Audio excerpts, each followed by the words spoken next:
ఏ కుటుంబంలోనైనా స్త్రీ అధికారాన్ని తీసుకొని కుటుంబ బాధ్యతలు నేను నడుపుతా, బీరువా తాళాలు నాకి, డబ్బు నాకి, ఎక్కడ పోయో చెప్పు నాకు చెప్పు, అన్నీ నేను చెప్పినట్టే చేయాలి, నేను పెట్టింది అది తినాలి, నేను చెప్పినట్టే నువ్వు ఉండాలి అని ఏ స్త్రీ ఏ పురుషుని ఏ భర్తనైతే మాట్లాడుతుందో ఆ కుటుంబం చిన్న భిన్నమైపోతుంది.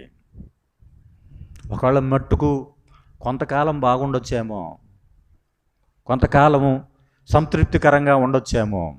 ఆ కుటుంబంలో కూడా, ఆదాము వాళ్ళ కుటుంబంలో కూడా కొంతకాలం బాగానే ఉన్నది. కానీ సమస్య ఎప్పుడొచ్చింది? స్త్రీ ఆధిపత్యాన్ని కోరుకున్నప్పుడు అనే మాటను మనం చూస్తున్నాం ప్రియులారా. ఇంటిలో హవ్వకు ఇప్పుడు స్వాతంత్ర్యం వచ్చింది. ఆ స్వాతంత్ర్యాన్ని బట్టి ఆమె అన్ని పనులు ఇప్పుడు ఆదాము కంటే ఎక్కువ ఎవరు చేస్తున్నారు?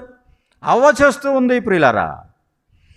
భర్తకు లోబడమంటే ఈమె ఏం చేస్తుంది? భర్తకు లోబడనటువంటి స్థితిలో దేవుడిచ్చిన స్థానాన్ని ఏం చేసింది? ధిక్కరించింది.